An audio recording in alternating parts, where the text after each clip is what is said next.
for another Governor and Council meeting. 2 more meetings to go, this one and one more before the end of the fiscal year. Although not I was just told not to make a comment that it's not an overly aggressive agenda. I do remember the days of having 500 plus agenda items. We've cut that down with thanks to the consent calendar and some other efficiencies by our executive branch, which has been good. But still a lot to talk about, so just a reminder to silence your cell phones if you could. With that, I just want to also make a note, a thank you to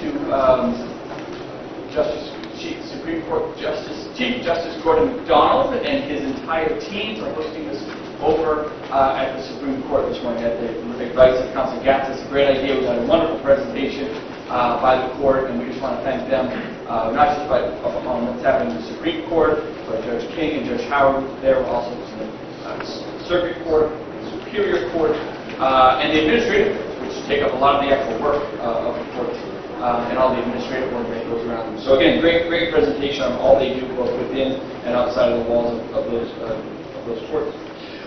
With that, I will kick it over to Councilor Gatz to lead us in the Pledge of Allegiance.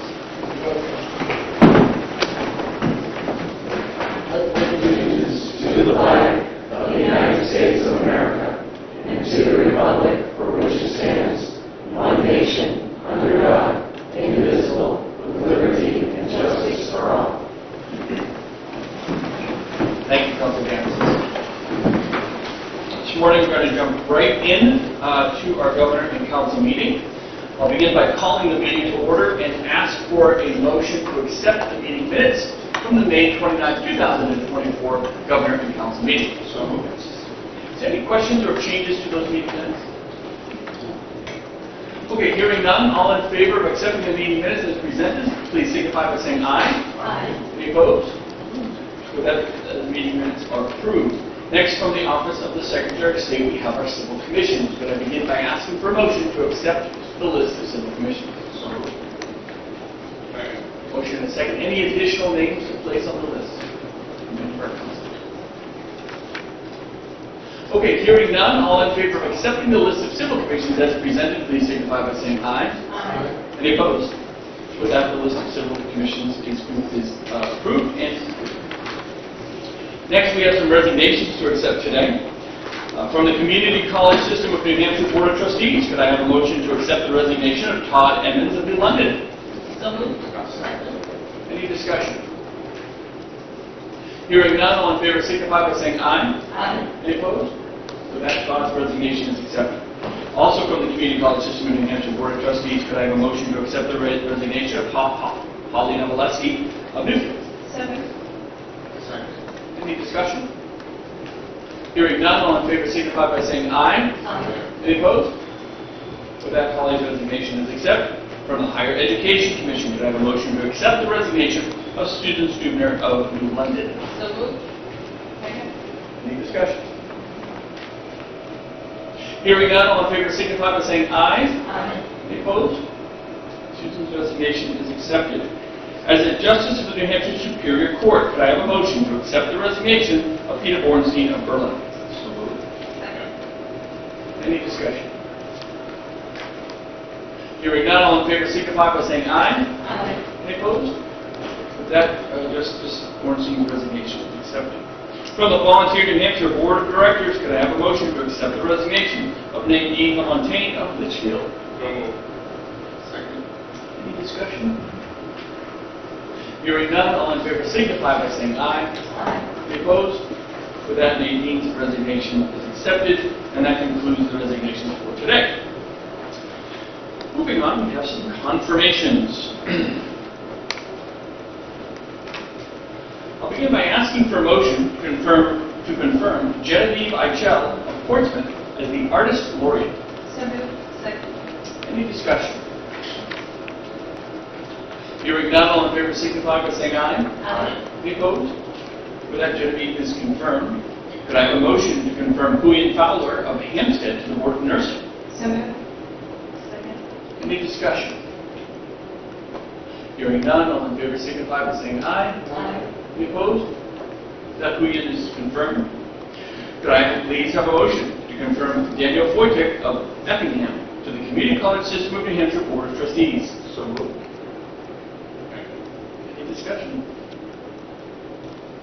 Hearing none, all in favor signify by saying aye. Aye. Any opposed?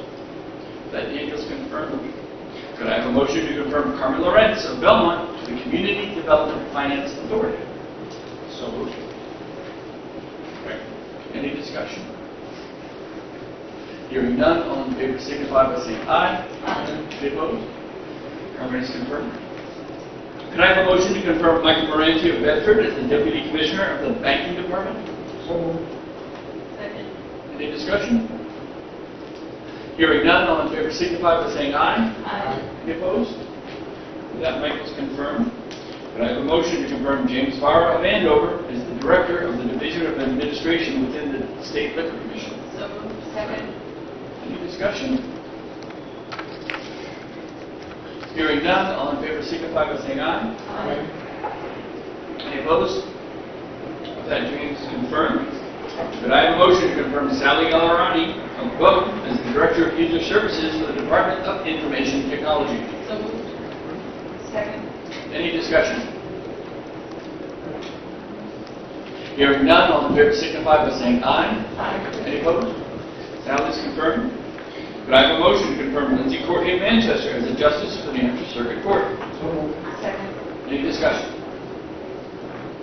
Hearing none, all in favor signify by saying aye. Aye. Any opposed? Opposed. That Lindsay is confirmed. Could I have a motion to confirm John Katsaribas Jr. of Epsom as a Justice of the New Hampshire Circuit Court? So moved. Second. Any discussion? Hearing none, all in favor signify by saying aye. Aye. Any opposed? With that, John is confirmed. Could I have a motion to confirm Steve Slavinsky of Lee to the Merrimack River Valley Flood Control Commission? So moved. Second. Any discussion? Hearing none, all in favor signify by saying aye. Aye. Any opposed? Stephen is confirmed. Could I have a motion to confirm Bruce Burns of Hopkinton to the New Hampshire Health and Education Facilities Authority? So moved. Second.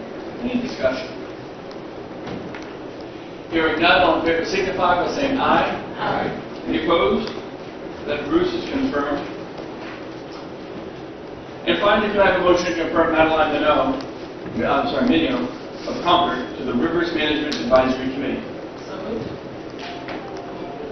Second. Any discussion? Hearing none, all in favor signify by saying aye. Aye. Any opposed? That Madeline is confirmed. That concludes our confirmation. I do have a few nominations to read into the record today. As the Commissioner of the Department of Administrative Services, I nominate, once again, Charles Arlenhouse of Canterbury. As the Director of Accounting Services within the Department of Administrative Services, I nominate Dana Call of Wyndham.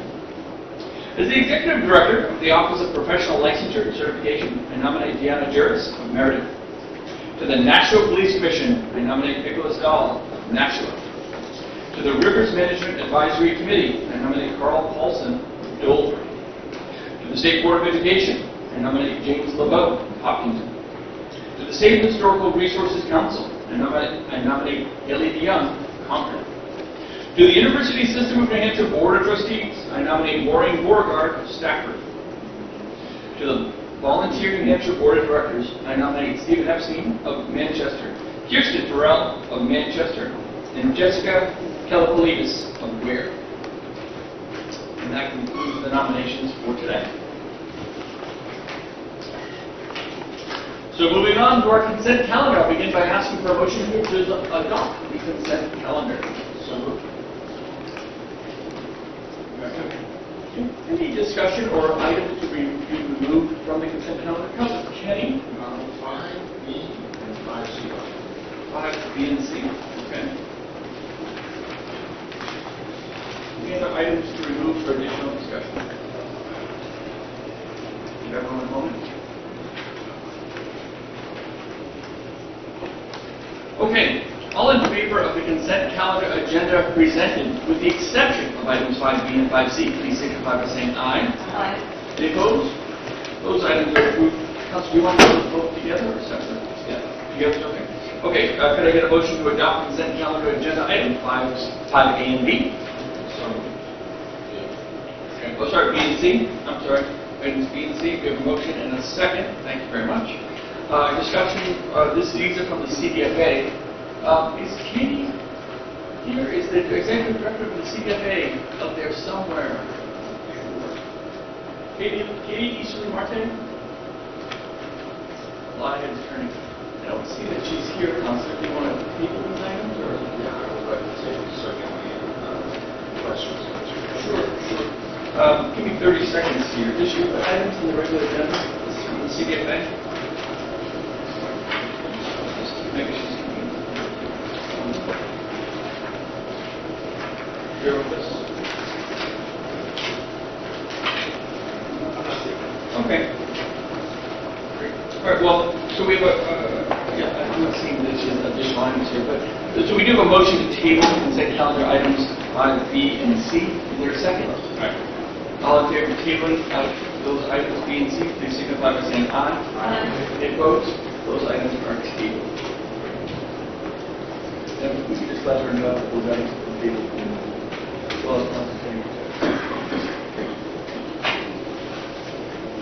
Okay.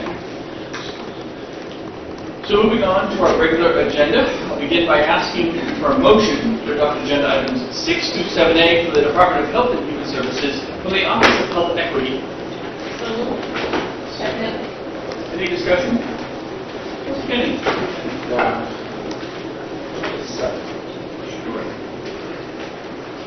Good morning.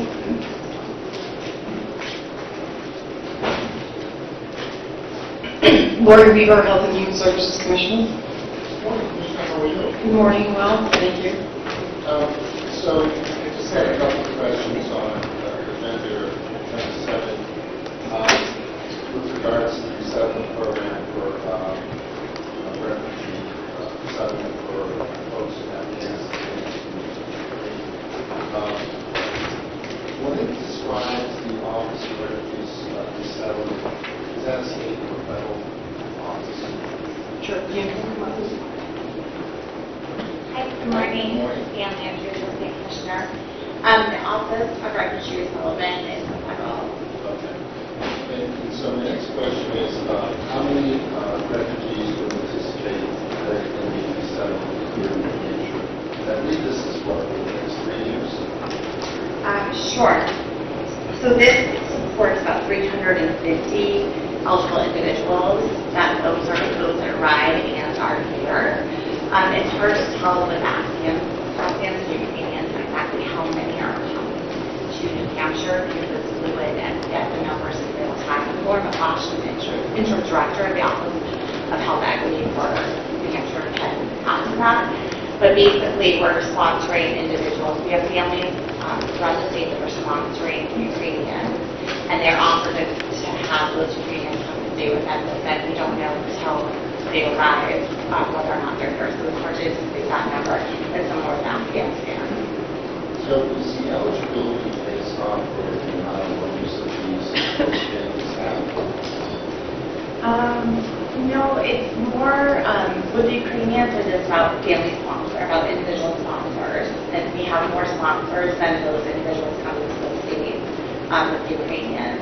With Afghans, they look across the country at the capacity in different states. New Hampshire does not have a large resettlement population compared to other states, so they really look at the services in place, the cultural and languages services, medical, social services, all of that, and all the states nationally, and then we prorate based on capacity. So we have a really small number for New Hampshire. Okay, so we have a small number of Afghans, but probably a large number of I just, in general, we have a small number of those that we settle in New Hampshire compared to other states. The Ukrainians is really individual, because that's based on family sponsor. So do we know at any point in time down the road how many Ukrainians or Afghans have resettled in New Hampshire? Down the road, we cannot predict how many are coming. We have numbers of how many have arrived to date. Do you have those numbers? Yep. If I may, if you don't mind, maybe do you have rough numbers over the past few years? Yeah. I mean, hopefully that will give a sense of where this is going. Yeah, Given the absolutely. Massive spike. So, right, for Afghans for the past, oh my gosh, I'm in denial, but I need glasses, I just said that.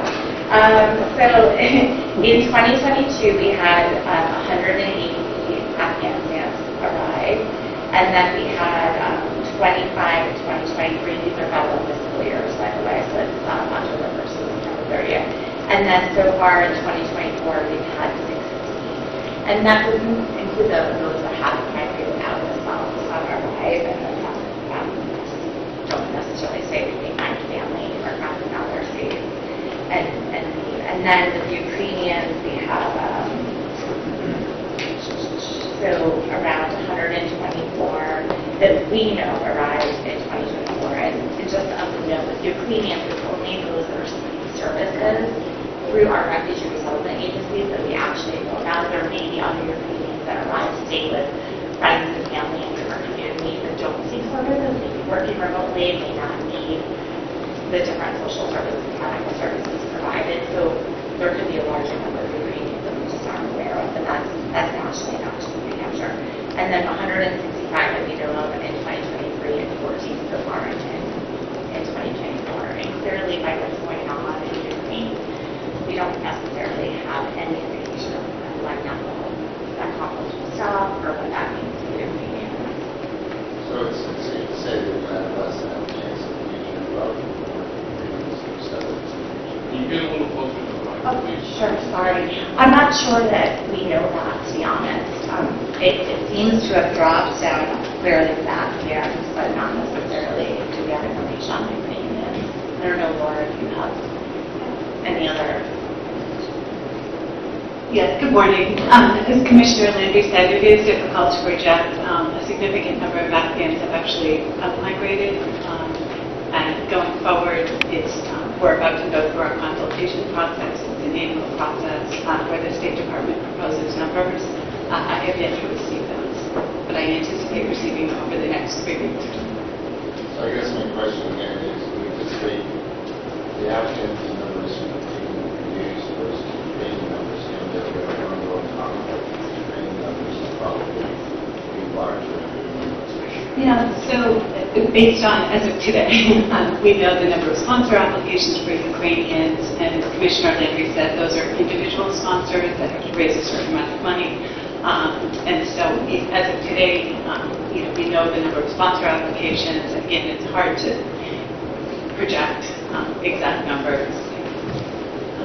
No, I just think when people represent the state of New Hampshire, I know everything's speculative, but when people come up and ask me or any of the conversations say, if you set up a program, how many people are that as brought to New Hampshire? It's always good to have an answer for them. Sure. So I think I have an answer, but between the lines here, that, we're going to have probably more host families serving Ukrainians versus Afghans who might go to other parts of the country. Yes. To be settled based off of their cultural or language needs and the other people that they might know. Yeah, and we do keep our data up to date, and which we post on the website, and so for the current numbers, we can always make them available. Okay, great, thank you. Thank you. Further discussion on these items? Councilor Gatsby? Thank you, Governor. Do you have a specific number of refugees that are resettled in different communities? Yes, we do have those numbers for those that come through the regular refugee resettlement program. Again, the Ukrainians is a little bit different because those are individually sponsored. I can provide that information now, or I can send it to. Just keep Get something. Again, in time with my age. Yeah, so we have so far in 2024, so again, this is federal fiscal year 2024, 209 refugees that we settled in New Hampshire. And then, What different communities? Yeah. thank you, yes. So in 2024, the numbers that aren't suppressed, so if it's below a certain number, I believe that's 10, the numbers are suppressed just for privacy, but there's 25 in Concord, 161 in Manchester and 2 in Nashua. And then there's others who have resettled in other communities, and those numbers have been suppressed. So they're very small comparatively. So primarily in Manchester and Homer. And those numbers are similar for 2023 and 2022, as well as transit, primarily in Manchester with then Concord and small numbers in Nashua. Further discussion? Okay, thank you very much. All in favor of items 6 through 7A, please signify by saying aye. Aye. Any opposed? Those items are approved. Could I have a motion to adopt agenda item 8 from the Department of Health and Human Services from New Hampshire Hospital? So moved. Second. Any discussions? Hearing none, all in favor signify by saying aye. Aye. Any opposed? 8 is approved. Could I have a motion to adopt agenda items 9 and 10 from the Department of Health and Human Services from Hampstead Hospital and Residential Treatment Facility? So moved. Any discussion? Councilor Stevens. Good morning, Commissioner. In regards to the status of the transition from WellPath to Dartmouth-Hitchcock, will the non-prescribing current staff with 8 categories be ensured that their state employee status is permanent, that they will retain that status as a state employee? So the transition is complex and ongoing, and we are actively working with all relative state agencies to get answers to certain questions, and we'll be communicating that as soon as we have those answers to the employees. But we've been engaging them, but there's still some key pieces that we need fine-tunage on, if you will, and once we get that, we will be communicating that. We, as you know, July 1st is right around the corner, so it is a priority for us all. But there is still some uncertainty regarding the permanency of these positions. I will say that in concept, there's no doubt that they will become employees. How the state system works in terms of how our classification works and the words that we use for certain things, I couldn't establish the way the processes work. It was hard to establish permanent full-time. So in that short period of time, I use what I can to get across the finish line. But in no way does it mean that anybody is temporary to be non-existent later. Thank you. Further discussion? Okay, hearing none, all in favor of items 9 and 10, please signify by saying aye. Any opposed? Those items are approved. I'll now ask for a motion to adopt agenda item 11 from the Department of Health and Human Services from the Division of Medicaid Services. Second. Any discussion? Hearing none, all in favor signify by saying aye. Any opposed? Item 11 is approved. Could I have a motion to adopt agenda items 12 through 15 for the Department of Health and Human Services from the Division of Public Health? Second. Any discussion? Councilor Stevens. Commissioner, agenda item 12. This director also serves as the Red Cross Northeast Disaster Director for 9 states. He's had deployments to 6 sites within and outside of the country. Is New Hampshire his top priority? Are we going to be covered? I will answer from my perspective. I'll let Ian answer as well. But yes, I believe it would be covered. I mean, Aaron has been with us before and has, over a long period of time, showed his dedication to the department, to the state, and to the service that it provides. I don't have any doubt that he cannot deliver what we're asking him to. Just New Hampshire would be his primary responsibility.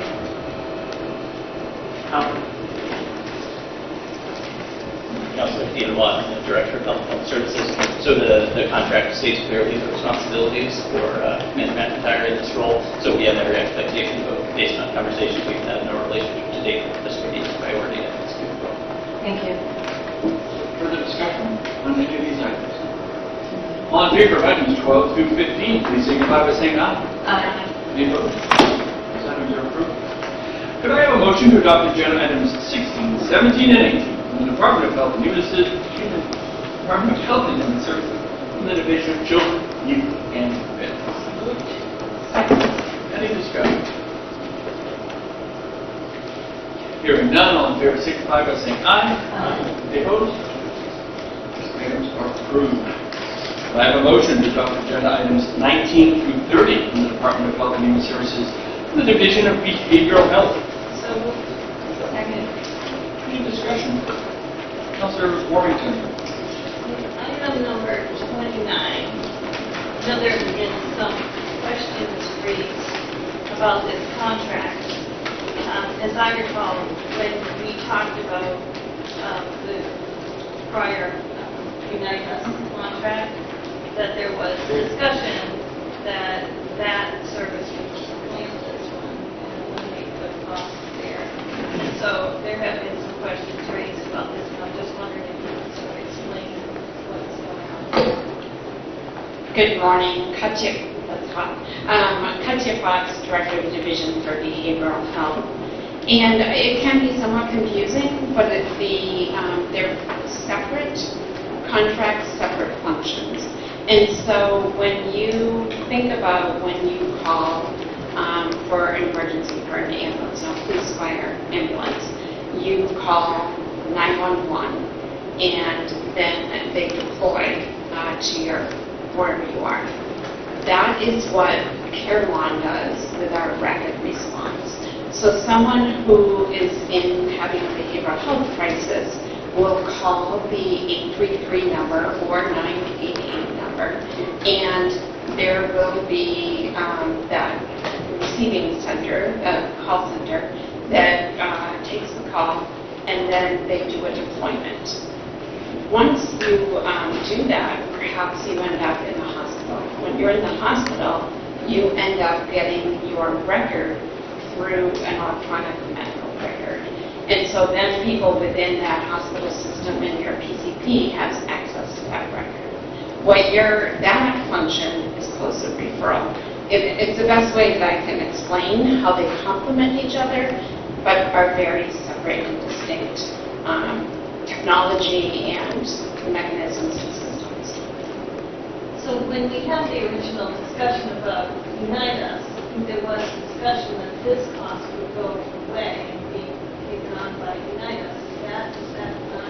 Yeah, that's not accurate. This will continue indefinitely. Some sort of service will continue indefinitely. Yeah, so New Hampshire Rapid Response is amazing. Our community mental health centers are deploying across the state, and there have been thousands of calls to this call center and with those deployments.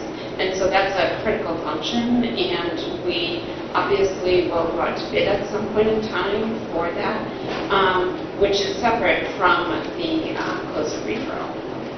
Thank you. Councilor Stevens?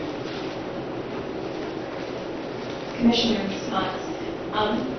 Between the First and Second Amendments, the First Amendment in June 2023 and now this amendment contract, data analysis seems to be an ongoing struggle, along with software queuing upgrades. And again, this keeps coming up, and community mental health centers have shared with me their challenges with the software, which was intended for inpatient care, not outpatient admissions. So just an update on how that is going.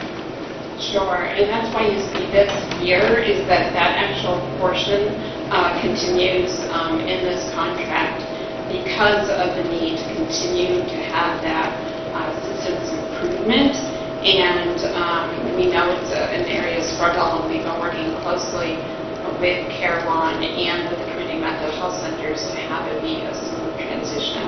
It was a brand new system when we started, and it has taken a period of time for things to smooth out, which would be expected. In terms of data tracking, you and I discussed the in-state answer rate and the out-of-state response rates, the flow out to backup. We're well below the national average for in-state answer rate. But what's really a concern is the chats and the text response. For chats, only 34% are being answered in-state, and for text, roughly 45% are being answered in-state. So those are redirected to a national center, correct? Yes. What I want to clarify, though, is that the contract that's before you is for New Hampshire Rapid Response, which is associated with the 833 toll-free line that is all in-state resources. the statistics that you have are for 988, which is our national, what used to be known as a suicide hotline.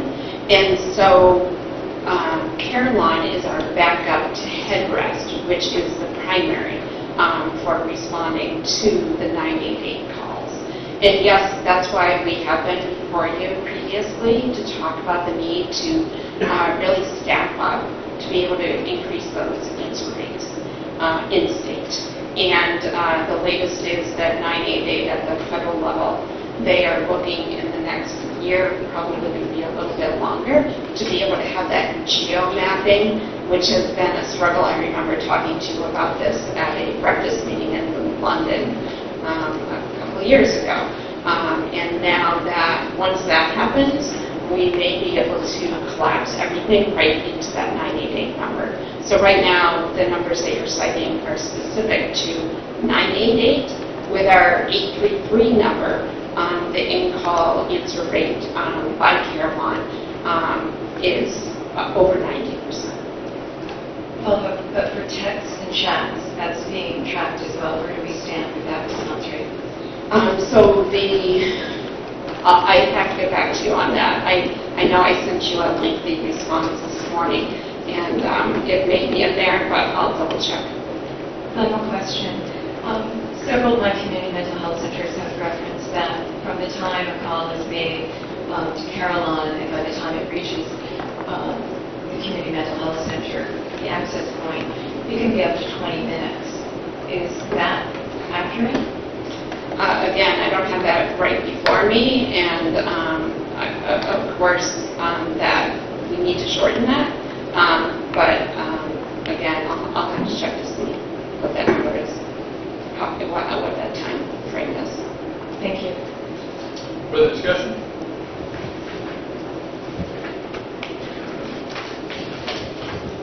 Hearing no further discussion, all in favor of items 19 through 30 from the Division of Behavioral Health, please signify by saying aye. Aye. Any opposed? Those items are approved. Okay. Can I have a motion to adopt agenda item 30A from the Department of Health and Human Services from the Division of Long-Term Supports and Services? Please, motion 30A. Hearing none, all in favor signify by saying aye. Aye. Any opposed? That item 30A is approved. Thank you.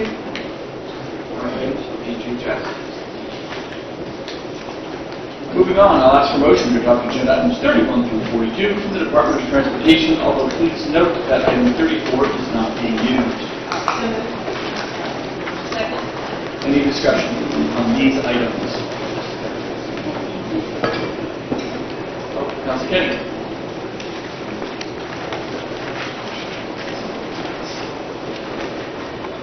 Commissioner, good morning. Good morning, Governor and Councilors. Bill Katz, the New Hampshire Department of Transportation. Good morning. You're doing well. Gearing up for Bike Week in my region. So I have a question on speaking of bike weeks. Laconia Airport Authority is trying to construct an access point from the west side of the Village Runway. And I was wondering if you could explain why you have to go out to bid and you get an actual physical cost on the construction of this new roadway for the FAA will response. Why can't they give one cost estimate? It's just like why? FAA works differently than the federal highway funding that we're used to. So when they do grant applications and they do grant awards, they're doing the grant for the actual specific amount. So typically with a number of the airport projects, they will get grant and do it in two phases. They'll do the design, put it out to bid to get the actual cost, then submit to the FAA for the specific grant award. So it's tied up in the specific rules that FAA works with. And it has its root in the fact that they do grant awards versus like the federal highway funds we have formula funds that we utilize and apply based on our discretion in programs associated with it. So you see where I'm going with this. So if someone bids on a project, okay, they have to wait around for that day to administer the grant. And many months go by, and then escalation costs of materials and labor go up like they did severely a couple of years ago. And suddenly the bidder says, I can't afford this contract. Have we seen trends in regards to that at all? I'm going to have Andre Briere come up and speak. He deals a lot closer with his side of the house on the FAA grants. Andre? Yes, sir. Thank you. For the record, Andre Briere, Deputy Commissioner. You have a question? I did. So, a couple points to be made. The first is, because we're a block grant state, we are a lot more responsive, a lot quicker on these contracts than most states are able to be, although we're a pass-through for a lot of this money. Because of that authority, we're granted that authority to act as FAA in a lot of these cases on their behalf. We can turn these around a lot quicker. When it comes to these specific projects, our intent was to get special grants from FAA that just didn't materialize this year. That's why we're going out to some construction on these things to get, as the Commissioner accurately described, that process going. And have we seen cost escalation? Absolutely, we've seen cost escalation that moves rather quickly. We are responsive and able to modify those grants as needed to incorporate actuals as projects move forward. So if there's a delay in the grant, there's a cost factor. We're able to be flexible enough to meet contractors' actual costs. Yeah, there's a 10 to 15% buffer in there that we can play with. If not, we have a very good relationship with FAA down in Boston, and we're able to have those conversations. Yes, sir. Thank you. Further discussion, Councilor Getzis. I want to thank you. Mathematical, maybe I missed right. The traffic at exit 4A, that side is not going to be open until both sides are completed, both sides of the exit? Both sides of the exit. Well, right now the contract being completed for the interchange. That won't be open to the public because it only goes about a mile to the east. And the next contract that we just advertised is going to take about 2 years to build the rest of the connector road and tie into Route 28 and Route 28 bypass. So the plan is it will be open to the public when that connection to 28 and 28 bypass is made. We have made provisions for, in discussions with the developer, as they come forward, and we made those pledges early on that if Woodmont development took off, we could work with them. We wouldn't have the connection to the east until that roadway is built. But if their development head came forward, and either for construction access, or they were developed and ready to open, we could open the exit 4A interchange for that specific use.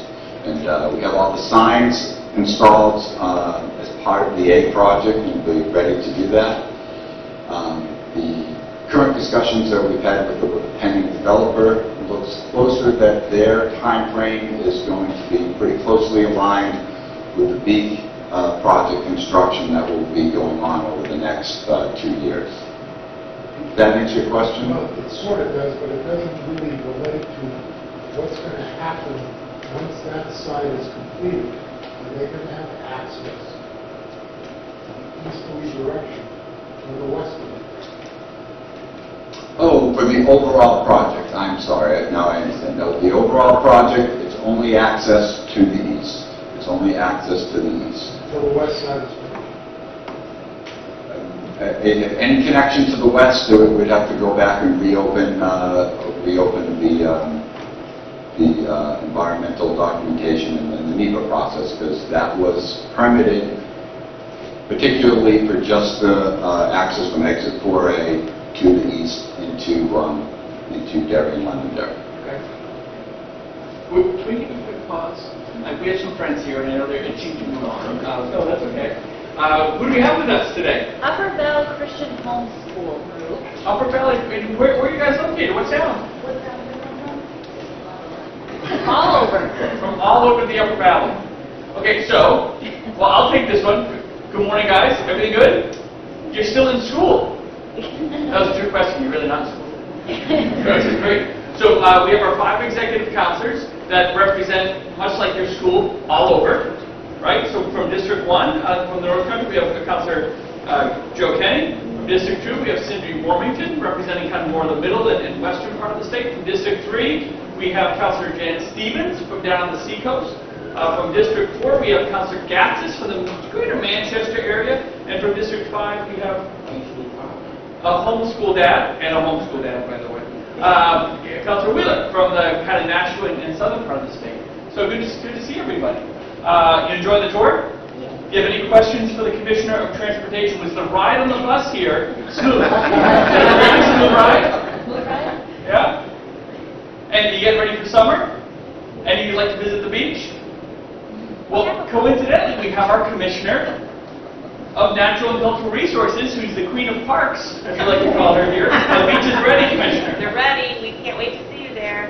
They are ready. What else do we have here? And now that school is ending, you can say goodbye to the Commissioner of Education. We'll see you in September. It's easier too. That's great. Well, here, why don't you guys come on up? It's wonderful to have you here. Come on up and we'll say hi. All the way around the table. Thanks, guys. Have a good day. Thank you. Have a good day. Hey, come on up. That's great.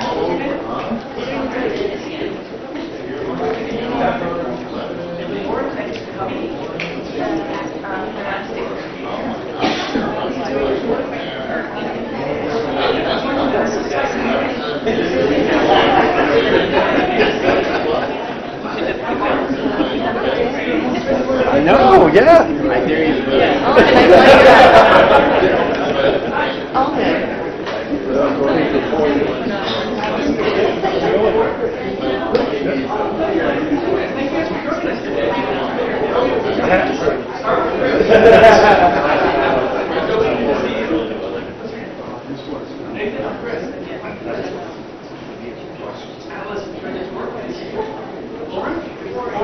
Lauren.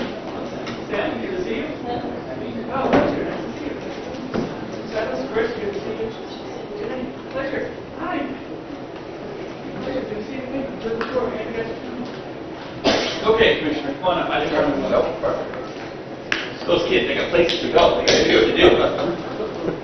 Further discussion, Councilor Warren. Sure. Since we're talking about 4A, I've had, over the past year, quite a lot of feedback about the bike trail going through there. The original plan being a tunnel, which would create a straight path, and the revised plan to be what is described as the spaghetti loop.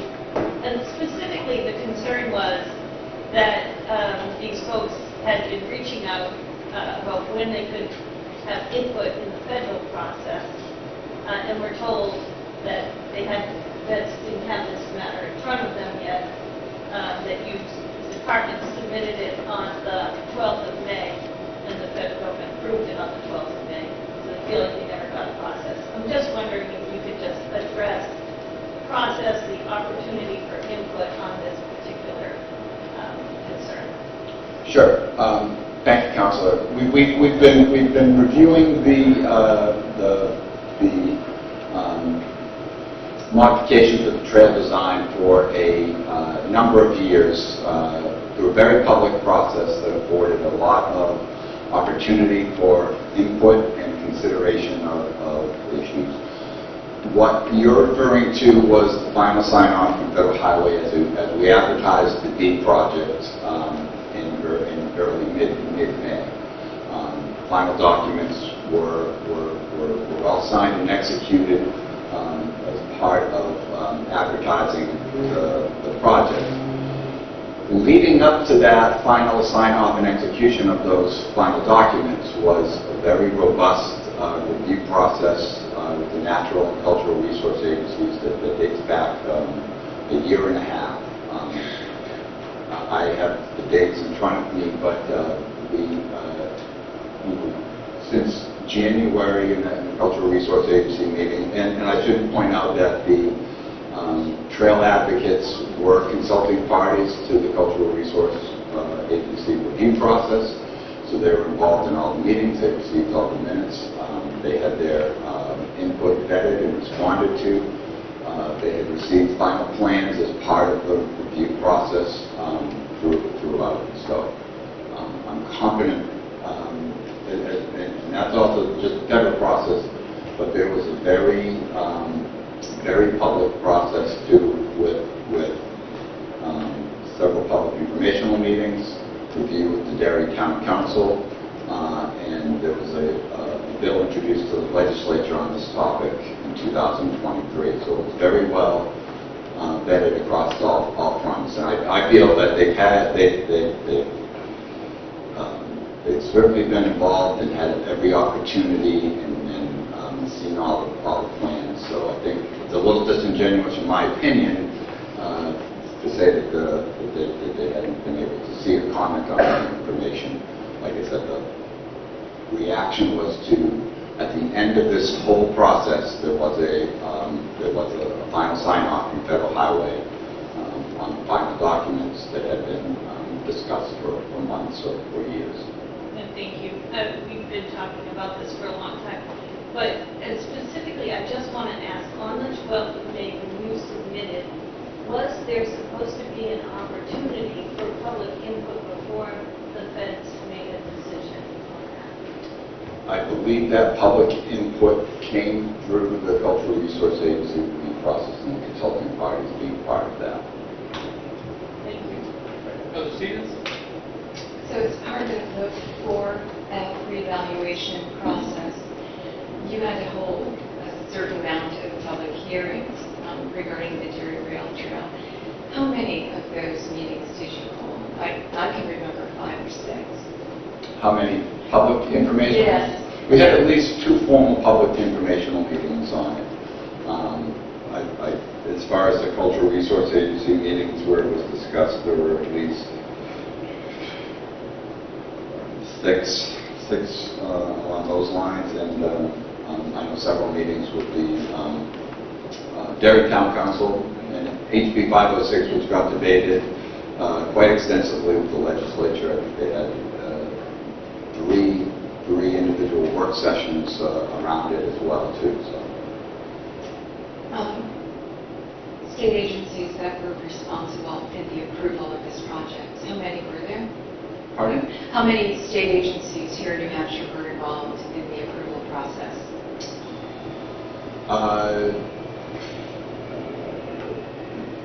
With regard to the 4F evaluation, it was primarily the DOT and the NCR, the Division of Natural and Cultural Resources. And the broader project approvals, permitting through DES for wetland permits and things like that were also part of the approval process. And that's state agencies, not counting federal agencies, FHWA, like Department of Interior has to comment on the 4F evaluation. Yeah. Just following, it was optional to hold public hearings as part of the reevaluation, correct? Correct. But the state proceeded to hold these hearings. Yes. Great. Thank you. Thank you. Councilor Kenny? I'm just catching up this out of my district, but this August conference they were talking about, was that just cost prohibitive, or was that just not the plan that was accepted? It originally came up as a cost-saving measure. It was a separate structure right adjacent to a within 100 feet of a bridge we were building. So one of the cost-saving proposals was instead of having 2 structures, route the trail under the bridge that was being built. So it saved an additional structure. This being it's a DOT project. Ultimately, it's going to be a town road. So we coordinated very, very closely with the town of Derry and Londonderry to make sure that the decisions were being made were all acceptable to the community, because ultimately when the project is done and built, it's going to be a town road. So they'll be responsible for for the maintenance of the facility, and ownership of the facility going forward, so. And this is the last question, so we'll go back, but so the local town building officials approve this. Yes. Any further discussions for friends from DOT? Okay. All in favor of items 31 through 42, with the exception of item 34, please signify by saying aye. Aye. Any opposed? With that approved. Thank you. I'll ask for a motion to adopt agenda item 43 from the Office of Professional Licensure and Certification. Any discussion? Hearing none, all in favor signify by saying aye. Aye. Any opposed? That item 43 is approved. Could I get a motion to adopt agenda item 44 from the New Hampshire Judicial Council? Any questions, any discussion? 44. Hearing none, all in favor signify by saying aye. Aye. Any opposed?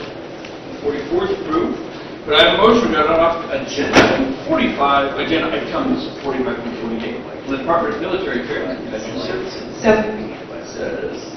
Any discussion? Hearing none, all in favor signify by saying aye. Aye. Any opposed? Those items are approved. Could I have a motion to adopt agenda item 28A, from the Department of Agriculture, Markets, and Promotion? Any discussion? Councilor Warrington.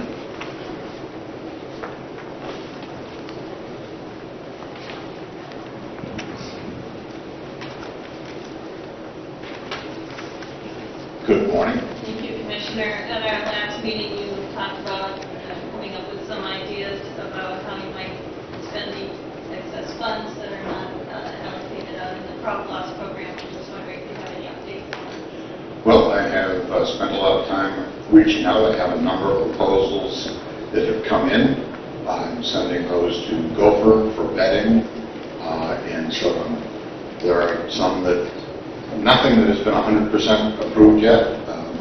Those are still being run by the staff, and I'm waiting for a couple of other organizations to send in their asks. We do have a list that already exceeds what's available, so we'll see what is eligible, and I expect at that point that I will make recommendations to His Excellency and see where we go from there, but we will have to go through fiscal and through you folks again, and fiscal, as you probably know, is not meeting in July, so it looks like it's going to have to wait until August. Can you tell me how much you do expect to be available at this point? We expect somewhere between 3.5 and 4. The number total payout at the 50% level is 3.1 million. There's one farm that has reached the limit. As I have told you, my recommendation will be move that to 75%. But with the one farm that has already reached the 500,000 threshold, and another one that will reach that before they get to 75. We haven't run the numbers yet because there's a lot going on, but somewhere 3.5 to 4 million. Thank you. Further discussion? Okay, hearing none, all in favor of item 48A, please signify by saying aye. Aye. Any opposed? That item is approved. Thank you very much. Thank you. Could I get a motion to adopt agenda items 49 and 50 from the Insurance Department? So moved. Wait a second. Could I get a second on items 49 and 50? No? We're going to do this? I would love a second on that. Okay, all right, at least, okay. So your second on items 49 and 50. Any discussion on items 49 and 50? Okay, all in favor of items 49 and 50, please signify by saying aye. Aye. Any opposed? The commissioner's back there sweating it out. They just have so much confidence in your items, Commissioner, they weren't even... There you go. Speechless. That's what they were. Speechless. I'm now going to ask for a motion to adopt agenda items 51 and 52 from New Hampshire Employment Security. So moved. Any discussion? Hearing none, all in favor signify by saying aye. Aye. Any opposed? Items 51 and 52 are approved. Could I have a motion to adopt agenda item 53 from the Department of Corrections? So moved. Second. Any questions on item 53? Hearing none, all in favor signify by saying aye. Aye. Any opposed? Item 53 is approved. Could I have a motion to adopt agenda items 54 through 71 from the Department of Energy? Second. Any discussion? Just an observation, Yeah. if in the future, the commissioner put dollar amounts in the Can we, sorry, there's a request for the dollar amount from the agenda items. Yeah. One of these contracts, like third or fourth page, got the dollar amounts, but nice in your tender certification, just put the dollar amount in there. That's what we did, we checked the dollars. And that's perhaps. Okay. We'll make a note of that. Any further discussion? Okay, hearing none, all in favor of items 54 through 71, please signify by saying aye. Any opposed? Those items are approved. I'll now ask for a motion to adopt agenda item 72 from the Office of the Consumer Advocate. So moved. Any discussion? Hearing none, all in favor signify by saying aye. Aye. Any opposed? Item 72 is confirmed. Could I have a motion to adopt agenda item 73 from the Public Utilities Commission? Any discussion for PUC?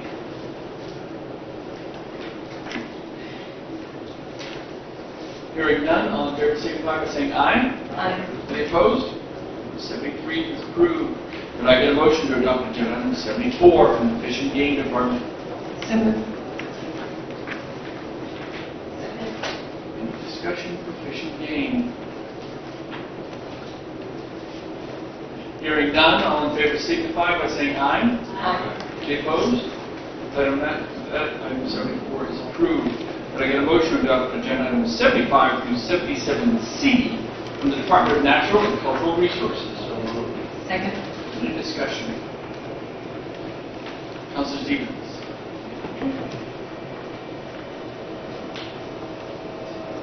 Good morning. Paul Stark. Wonderful. Okay. Good morning. Any questions? Anyone else? Okay, all in favor of items 75 through 77C, please signify by saying aye. Aye. Any opposed? That the items are approved. Could I have a motion to adopt agenda items 78 through 84F from the Department of Environmental Services? So moved. Thank you. Any questions for DES? Councilor Stevens.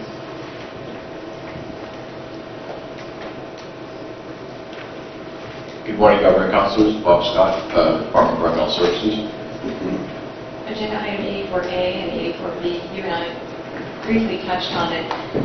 Cumulative, it would be $1 billion that will be offered through these multi-state grants. Could you just give a brief update or some background information on these two projects? Sure. So under the IRA, there's I want to say, I'm looking at Mike Fitzgerald in my background, I think it's like $4.3 billion or so available for different grant monies. We, over the past year, we were required to, in order to qualify for these type of grants, we had to come up with a plan that we did. And then right on the heels of that, we had to do applications. So EPA has signaled that they would grade higher, if you will, coalitions, if you will, of states. So what you see before you is two of those. So we're really hedging our bets. So we have a unilateral application in for $50 million for the state of New Hampshire to do similar things. But these two coalitions we'll find out in July, assuming you approve this.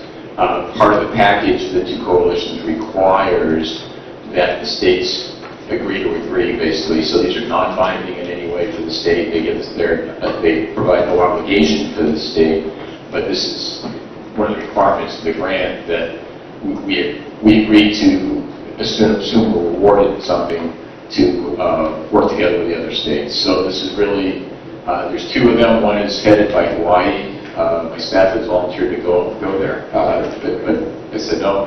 And the other one is headed by Connecticut, but they're both coalitions of a group of states. You can see, I think it's on the third page. And really, again, that would allow us to have access to these funds. So at the end of the day, though, what we're asking for is puts the state under no obligation whatsoever, but it would allow us to have access to this coalition should they be awarded and to get our share. Clarification, you said 50 million. In the contract, it says it's 500 million for the coalitions. Yes, I'm sorry. Independent of this, we've applied for 50 million Okay, to thank the you. state. Having said that, if I could follow up, guessing, we don't know, assuming that's awarded, that would be approximately what we expect to see for our citizens also. Thank you. That's good. Thank you. I guess we have a little more on this coalition. Why are you coalition with other states on this? I mean, other than to get money, I mean, are there cross-border things that are involved to the ultimate grant, or? No, it's really just to be blunt, as I said, we're kind of hedging our bets. We'd like to get this federal money, and the coalition of states would score higher. The nexus, the type of activities we're talking about, it doesn't have to be multi-states. It's not like it's a cross-border thing. To answer your question, no. Any further discussion? Councilor Kenny? I just wanted to recognize a couple of folks that are on the agenda here for the two snowplow trucks. Yes, sir. And so Ken Dickey, who's the town administrator for Farmington, and the public works director for stand up as well. And if I can remember his name up there. But both came in from Farmington just to put a face to this particular contract. So I just wanted to make sure that's Ed Brandon. Ed, you want to stand up? There you go, Ed. So they called me up the other day and said, we're coming to Concord. Haven't been to the State House. Where do we meet you? And we got a contract for $480,000, and we got two snow trucks that we want to swap out to both and diesel fund. And so I just want to appreciate that I'm taking the business schedule off. I want to see the government council meeting in action, but put a face to your contract, because I'd like to see that. It doesn't happen often. So thank you. You inviting everybody in? I am. If we're spending millions of dollars, I'm waiting a minute. There you go. Further discussion? Okay. Thank you very much. All in favor of items 78 through 84F, please signify by saying aye. Aye. Any opposed? With that, those items are approved. I'm now going to ask for a motion to adopt agenda items 85 and 86 from the New Hampshire Veterans Home. Any discussion? Hearing none, all in favor signify by saying aye. Aye. Any opposed? With that, 85 and 86 are approved. Can I get a motion to adopt agenda items 87 through 91 from the Department of Education? Second. Any discussion on 87 through 91? Hearing none, all in favor signify by saying aye. Aye. Any opposed? Those items are approved. I'll now ask the council if they would like, will entertain a motion to remove formerly tabled item 130 from the table. There's a second. All in favor of removing item 130 from the table, please signify by saying aye. Any opposed? Item 130 is now removed from the table. Could I get a motion to adopt the former agenda item 130? Discussion on item 130. Councilor Kenny? Yes, we know a lot about this particular IA contract with regards to the Department of Education. But I think what it's doing is kind of an instruction tool. Teachers want the students to provide a lot more productivity with regards to this program.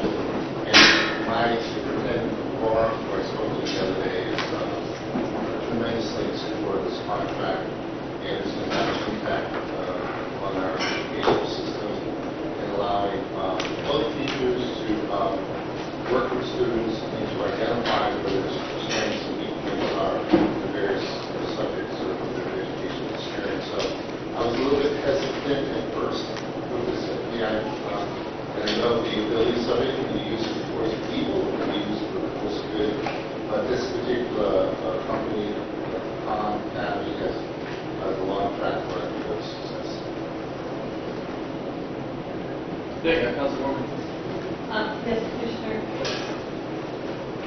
For the record, Frank Gable, Commissioner of Education. After you brought this item to us at our May meeting, that was just a day or two after that, Microsoft announced a relationship with Khan Academy where they are now making this program available nationwide for free to teachers. Now, I understand, and I thank you for the document that identifies the other components that you're paying for, but did the cost go down because now Microsoft is offering this for free for the entire country? Yeah, so essentially what they've done is it's a marketing program that Khan Academy has implemented, and it's typical in technology. It's referred to as a freemium model, where they give away a abbreviated version of their software for free, with the objective of trying to entice individuals to come in and pay for the actual software that has all the features and functions associated with it. When they converted in May from, they had a paid subscription before that was $4 a month, that allowed educators to access basically a ChatGPT 4. So when they offered the free version, this is allowing them now to access ChatGPT 3.5, so a lower version. So essentially, Microsoft itself is giving away a lower version as well. So it's kind of like an entry-level version for somebody who wants to dabble in this, but it misses all of the substantive function and feature. Not all of those substantive. Quite a bit of them. So there was no decrease in the cost for us. I mean, we're paying $2.3 million for this. There was no decrease as a result of that relationship with Microsoft? No, there wouldn't be a decrease. So we've already negotiated the pricing on this to be less than half of the rack rate that would be associated with this. So we had already baked in that discount, but what we were negotiating for was the full product at ChatGPT 4.5. So the product includes models that parts of components that are used by teachers, but then there are also components that are used by students. That's correct. And that's the concern that I have, is that this is a kind of a pilot program using artificial intelligence, and doesn't it seem careful to pilot that with our teachers providing supervision over kids using it, rather than putting kids by themselves in an environment where they're being exposed to this artificial intelligence? Yes, so not completely understanding how this works. So the way that this program works is it's really an interaction between educators and students simultaneously. And so what happens is when a student is accessing the artificial intelligence, that information is passed to the teacher, and it's passed to the teacher in a smart way so that the teacher can make good pedagogical decisions and discussions for the students themselves. So the students are never isolated as well. I mean, I share your concern. And so we spent 3 months negotiating and working with Khan Academy and the School Data Privacy Consortium to make sure that we had a data privacy agreement in place that would protect our students, protect our educators. And one of the things that I think is very unique about this program, which is different than many of the artificial intelligence programs out there, is while we're pulling information up out of the ChatGPT engine and those data modules, we're not passing any information down. And so really this is probably one of the most secure types of applications of AI that you could use.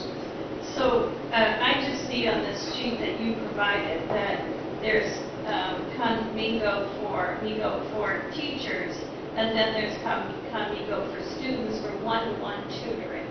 And then, and I'm also, I guess, wondering, are there situations where this is ever provided outside of a school setting?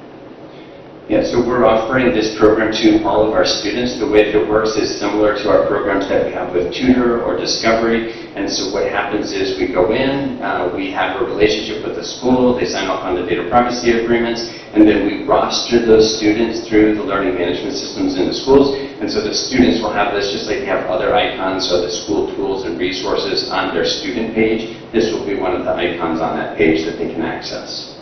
So this will always be done through schools? Well, so it will be done through any educational program, so we're offering it to all of our public schools, both the traditional public schools, our public charter schools, we're offering it to our non-public schools, and then we're offering a teacher-only license to individuals who would work in our home education programs.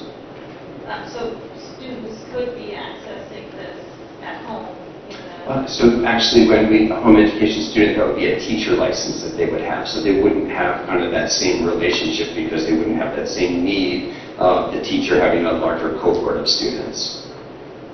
I'm sorry, can you explain that? So they would be using basically the teacher functionality versus the student functionality in a home education setting. Who would be using the teacher functionality?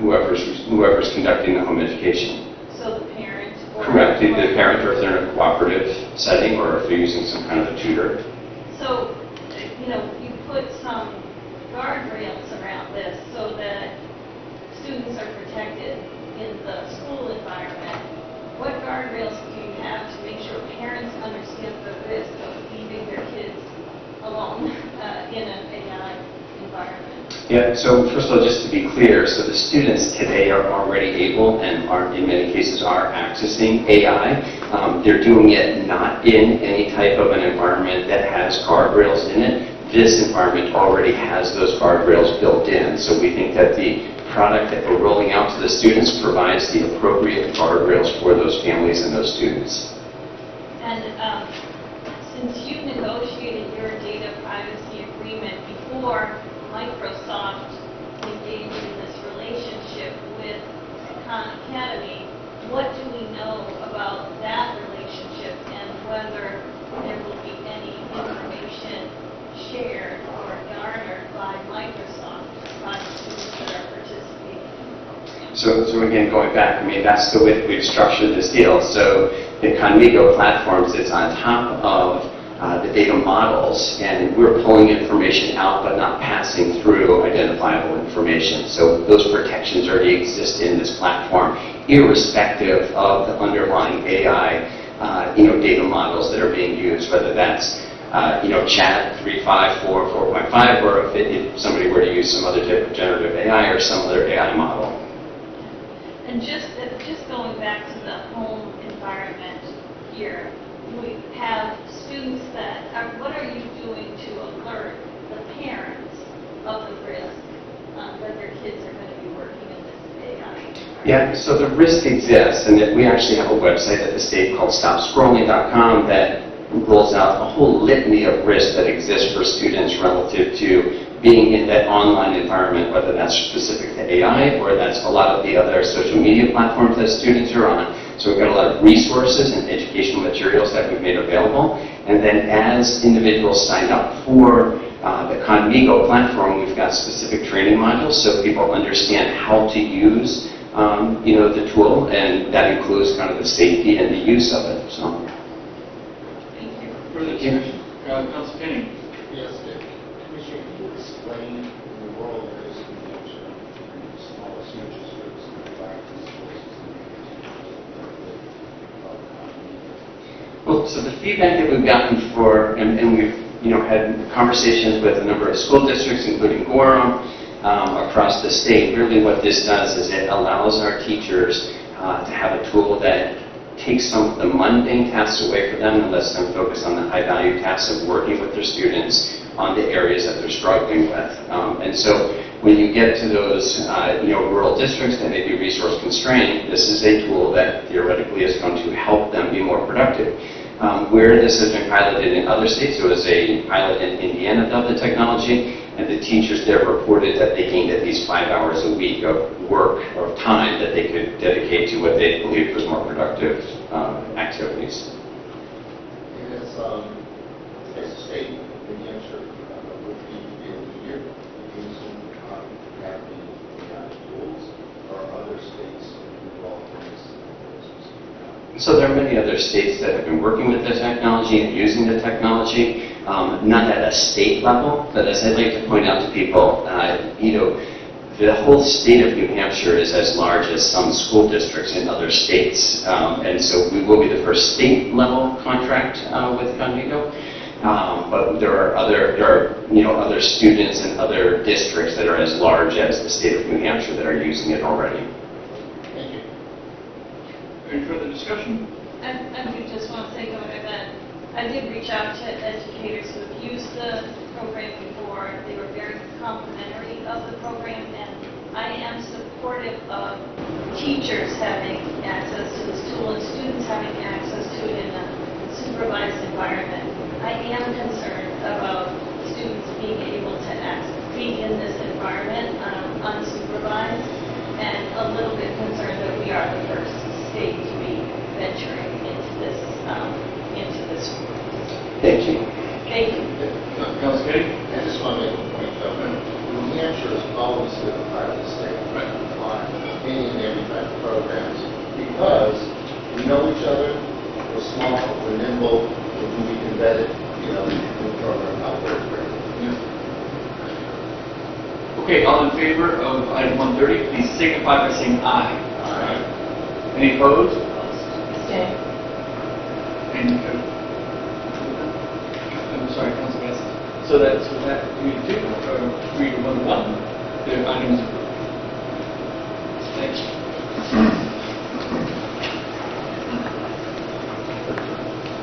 Okay. Discussion. Yes, sir. Oh, yes, absolutely. So I know Katie Martin has joined us. So good morning. How are you? I'm going to ask for the council, if you would indulge us, a motion to remove either consent calendar agenda items 5B and 5C from the table. So I get a motion? Second. All in favor of removing from the table, please signify by saying aye. Aye. Any opposed? Those items are removed. Can I get a motion to adopt consent calendar agenda items 5B and 5C? So moved. Thank you. Questions for Director? How are you this morning? I'm great, thank you for considering my own. Big fan of flat grants and the impact it makes across the country. But I did have a few questions specifically with the project in Belmont. It's the Yale Schoolhouse that they're kind of placed somewhere else on state property and they're trying to rehabilitate it. But there was something in here that was addressing historic tax credits. And I'm wondering if you could explain to us,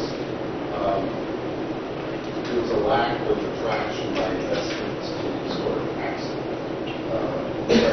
investment program. And one is that the state historic tax program was like federal, number one. And number two is, why is there no traction to the historic tax credits? Yeah, thank you very much for the question. The historic tax credits are the federal historic tax credits, so it includes a 3-phase approval process and a 20% tax credit. The credit that they would be receiving, because of the scale of the project, it's based on total development cost, is quite small, and you do have to attract an investor who's interested in that federal tax credit. I think it's mostly due to the scale of that tax credit that's available. So I noticed there's another project out north in my district that's having the same problem with that historic tax credit program, and that investment or bank will participate. So that was one of their resources for this particular project. Where are they making up the difference?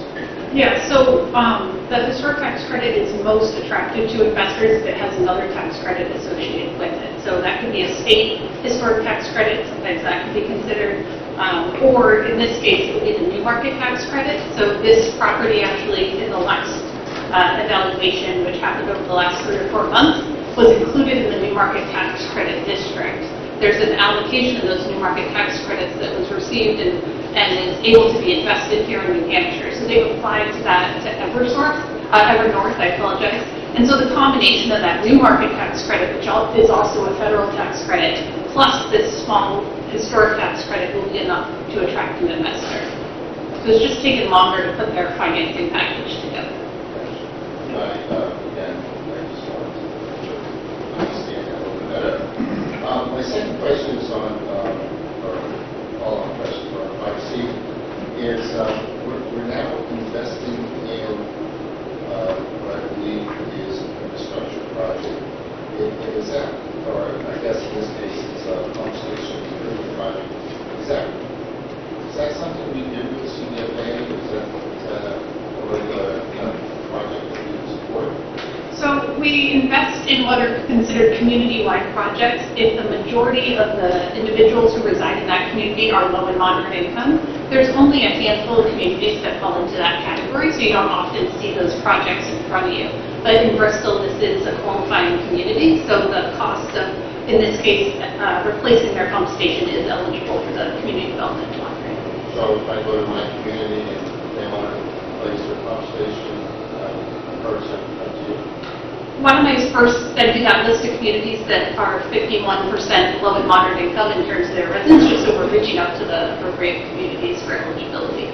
But we do directly reach out to them, recognizing that they have some of the most needy residents in the community, and really recognizing what those infrastructure needs are. Right, thank you, appreciate it. Oh, Council. I'm just wondering if you could send that list of all of us. I'd love to, yeah. Okay. With that, all in favor of consent calendar agenda items 5B and 5C, please signify by saying aye. Aye. Any opposed? With that, those are the things coming over. Thank you so much.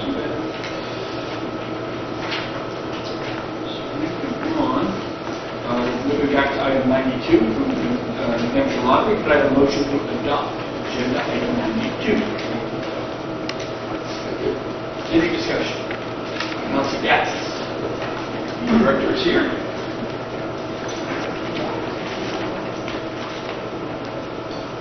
Morning, sir.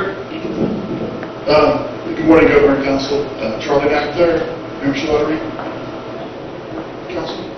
Can you tell me what the $7 million represents? It represents the ability for us to access additional options during the contract that we consider to be attractive and to grow revenue. What do you consider attractive? Okay. I'll pass it on to our Chief Program Product Officer, Billy J. Blue. Good morning. The $7 million is actually a little over that. The $7 million is spread out over 7 years, $1 million each year, and it's really for licensed properties for e-instant games. Licensed properties are known to help with acquisition efforts, and we may not use that full $1 million in any fiscal year, but it's there for the option if we need it. Those licensed properties can range from like Monopoly or other big games that players will know, so we can acquire those players to come in and play. The other options there also include things for enhancements. So there's a player app and rewards program that is part of this, as well as a website which is what we consider the portal, where players come in and that's where they register and then go through and deposit and play. And it needs to develop over the course of the contract. We can't just set it up and let it run. We need to make sure that we're adding different payment methods, different user experience enhancements. And in order to do that, we need to pay for those development hours. So both of those items are contributed to the total amount. So the $7 million is our commission? No. No, so there's two different methods. One is a rev share model, which we prefer. On e-instance, the share is their 16%. We get the remainder, 84%. And on draw games like Powerball and Mega Millions, they get 5.9%, and we get the rest. So that's their rev share model for the platform that they bid on, which is before you. Any additional stuff that we would like, for example, as Kelly J explained, above the platform would be an additional cost taken from the $7 million, realizing that our net gaming revenue this year will be $56 million as our estimate, and so $1 million a year, we would only use that if we thought it would drive revenue growth. So this has nothing to do with sports betting? It has absolutely nothing to do with sports betting. It's an entirely separate platform, an entirely separate player account management, an entirely separate wallet. They don't touch each other. The sports betting is going to be coming back to us soon? We're talking to draft things now, but certainly the contract doesn't expire until 2026. The existing contract doesn't expire until 2026. I would hope that we would add another vendor for the veterans. As I suggested a while ago. I recall the suggestion, Council. Does that make a big difference? It makes a difference, and one of the difficulties of that is, right now, we're number 2 in the nation for revenue to the state. Only behind New York. And New York cheated off us. They used our model.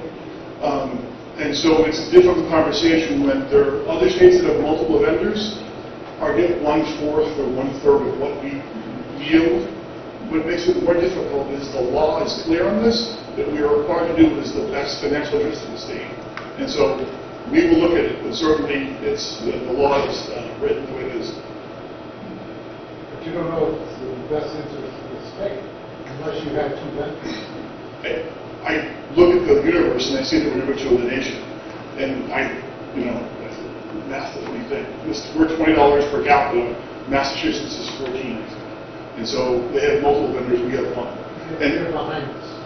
Pardon? They're behind us on how long they got. No question, no question. But I do see them flat. Things could change very quickly. No doubt, and we watch it daily. The one reason we exist is revenue, so we watch it closely. And we use our money to enhance the vet. Enhance the vet, sorry? To bring more veterans to the table, they use our money that comes in. Correct, yeah. They make their own. No, they use their own. So their national spend on marketing is I don't know if it's 100 million, but at one point they were the 4th largest marketer in the country. And that includes Chevrolet and GM. So they spend a lot of money on marketing. I've been talking to an awful lot of people, and they're looking for another vendor. Players that make a serious rate. Well, let me consider. Yeah, well, certainly, yeah. I mean, obviously, if we come into this position, we would bring it before you folks and for your successors.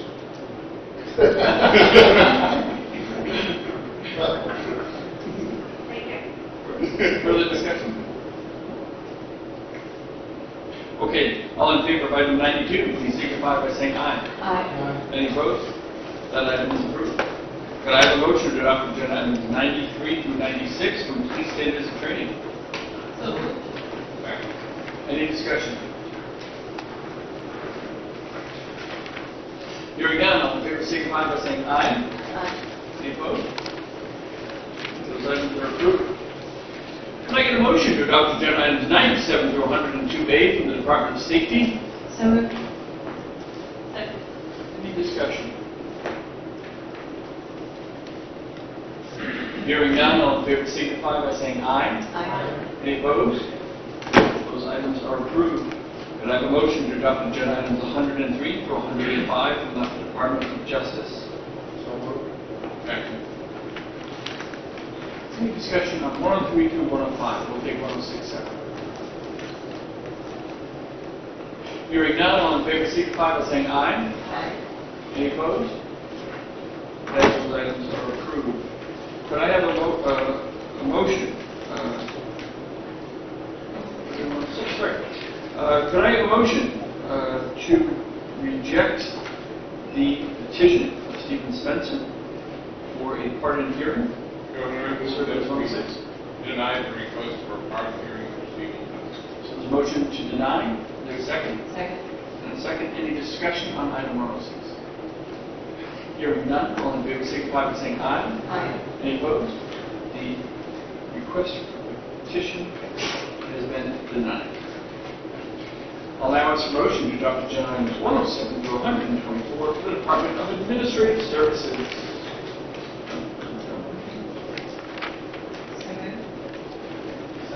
Motion second. Question on any of these final items?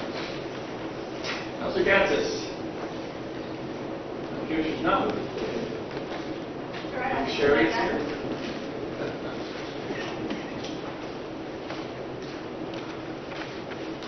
Good morning. Good morning, Sherry Crawford, Assistant Commissioner for the Department of Administrative Services. Just touching base on how we're doing the call. So Laconia, I have an Let's update. go, Mike Week. I think it's going very good. Thank you. You got there. July 18th is when the call for bids are due. So we're hoping to have several bids come in. We've had about 5 interested parties been contacting us, and we've done some tours of the property. I know a few of them have reached out to the city as well. So we'll have those come to us on July 18th, and we're hoping to bring to council in August on those responses. So you're looking at all the responses that come in. Correct. We haven't had any formal ones that have come in. They've just been interested parties that have come in to just ask some general questions and for some tours of the property. So we haven't received any formal bids yet. And we're going to try and narrow the date when we close, not leave it as wide open as we did the last time. Yes, that is our plan. There are, if I may, there's a couple mechanisms, such as allowing the bidders to put forth their purchase and sale, as part of the bid package. The fact that all the work, so much work has been done, and the fact that the city of Laconia, I think, has been so aggressive on being open for permanent licenses. I think everyone feels fairly confident we get to closure, which everybody wants. Everybody. Thank you. Great. Any further discussion on any of these items from admin services? Hearing none, all in favor signify by saying aye. Aye. Any opposed? Those items are approved. That does conclude our regular agenda for today. Thank you very much, and we'll be back in a couple weeks.